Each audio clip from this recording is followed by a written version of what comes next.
Okay, magandang hapon. So, kabit tayo ng mga pin lights mga kamukila. Simple lang to sa iba, mga marurunong na. Pero sa mga wala ko talagang alam, lalo na gusto nang mag-DIY sa bahay nila, malaking tulong to. Lapit, videographer. Ito yung tinatawag natin pin light. No? Dito natin siya ilalagay sa nakalinya na. So, madalas talaga kapag bagong electrical yung bahay nyo, package na to sa electrician. Pero kung gusto nyo mag-DIY mga kamukil, halimbawa, itong ilaw na to, bulb type pa siya ngayon. Halimbawa, ito, bulb type pa siya. Gusto nyo palitan ng pin light, no? Maraming klase ng pin light. Meron tayong apat na klaseng pin light. Merong pin light na may housing, yun yung makaluma. Meron din pin light na may tiyan, ito, mas may mataas pa nito. Ito, nasa 1 inch lang yung ano niya, nakaumbok dito. Yung pang-apat mga kamukil, meron ding manipis lang, flat na flat talaga siya, no?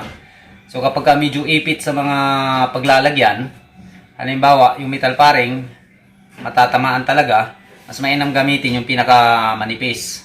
Ito kasi ano siya, open siya dito, walang sasabitan doon sa loob, no? Pagbukas natin ng pin light mga kamukil, merong adapter na kasama yan. Ito, yung ibig sabihin ko. So kung hindi kayo komportable sa ganito, pwede nyo balatan tong wire na to. Rekta nyo, no? Ilalagay dito sa taas. Tapos tipan nyo lang, pwede din yan. Pero since nandito to, gagamitin natin to. Pagkagamit nito, kahit saan dito mga kamukil, mayroong blue at saka brown na wire. Kahit saan dito, walang problema yan. Magkabaliktad-baliktad ha. Diin lang natin to, part na to, kung ipapasok natin yung wire, idiin. Ayan, bubuka yan sa ilalim mga kamukil. Diyan natin ipapasok ngayon yung wire. Okay. Ganun din dito sa brown na wire. Pasok lang natin yan. Ayan na siya. Ayan yung forma niya. Naka-prepare na siya. Ito kasi mga kamukil, kapag halimbawa wala pang kisame labas ng bahay nyo, i-advise ko sa inyo, huwag nyo itong ikabit itong adapter na to. Rektan nyo to dito. Naka-tip siya. Naka-splice siya. Kasi kapag wala pang kisame labas ng bahay nyo, may mga access pa yung pusa na papasok sa loob ng kisame. Halimbawa, pag naglalaro yung mga pusa doon sa taas sa kisame kapag kagabi, maaring matanggal to. Ito, no, kapag nasabit sa kanilang mga paa o sa paglalaro-laro nila, maaring matanggal to. So, malayo sa malapit tayo sa discretion kapag ganon. Dito kasi tinitingnan ko yung bawat bahay, nakakapitan ko nito. Ito, walang access yung pusa na makapasok sa loob. So, pwedeng gagamitin natin to. Okay? Pusa loy. So, ngayon mga kamukil, ito yung mga gagamitin natin kapag nagkakapit tayo ng pin light. Ano? Ito, mayroon tayong papel o karton na kung tawagin, pabilog siya. Dito yung pattern niya mga kamukil sa pagkuha natin ng butas dito. Kailangan may pattern tayo. So, saan ko ba kinuha to? Simple lang mga kamukil dito. Yung karton mismo ng yung package nito, ginupit ko siya tapos inilapat ko siya ng ganyan. Itong bilog na to, yung aking guide. So, pag nakat ko na to mga kamukil, pinaliitan ko lang siya. Kasi kapag hindi mo paliitan mga kamukil, maaaring papasok pati ito. Papaliitan natin ng konti itong pattern natin na magkasya lang to. Ayan. Kailangan may pattern para mas mapadali yung trabaho nyo at maganda tingnan yung pagbubutas. Tapos pangalawa, meron akong cutter knife. Ano? Tapos meron akong 2 plies. So yun lang yung gamit natin. Wala nang electrical kasi hindi naman tayo recta splice dito. Okay?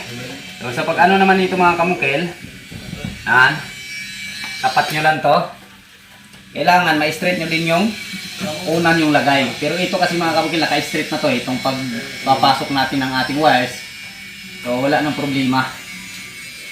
Tapat nyo lang yan. Tapos guhitan nyo. Mas madali kasi mga kamukil kapag may pattern ka. Pero kung may hulso ka na pang pin light talaga, mas mainam, no? Sa akin kasi yung hulso ko nandun sa bahay. Meron tayong hulso nito, adjustable.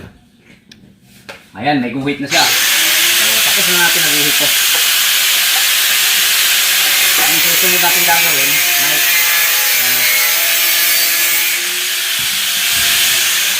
Wait. Okay, yan na. Butas na siya, mga kamukil ha. So ngayon, isa lang yung disadvantage nitong pin light mga kamukil. Hindi ito mataas sa consume ng kuryente. Ang pinaka-disadvantage nito, butas. Ano? May butas siya. Kapag ka magpapalit kayo ng ilaw, ganito pa rin yung dapat ipalit nyo. Wala nang iba. Kasi may butas siya. Okay. Padula. So ngayon mga kamukil, lalagay na natin. Ganyan na yung forma niya. Yan. So ulitin ko, yung disadvantage nito pag ganitong ilaw, sa ceiling lang. Ha? Butas siya. Kapag nagpapalit ka, napupundit ito, ganito pa rin yung bibilhin mo. Kasi nakabutas na siya eh. So ngayon, paglagay nito mga kamukil, pag bilhin nyo dito, may kasali itong lock sa ilaw niya. Pagpasok naman ito, tingnan nyo lang ito. I-zoom mo loy. Ayan. Tingnan nyo lang ito mga kamukil. Pasok lang ng ganyan, no? Yan. Yan yung lock niya.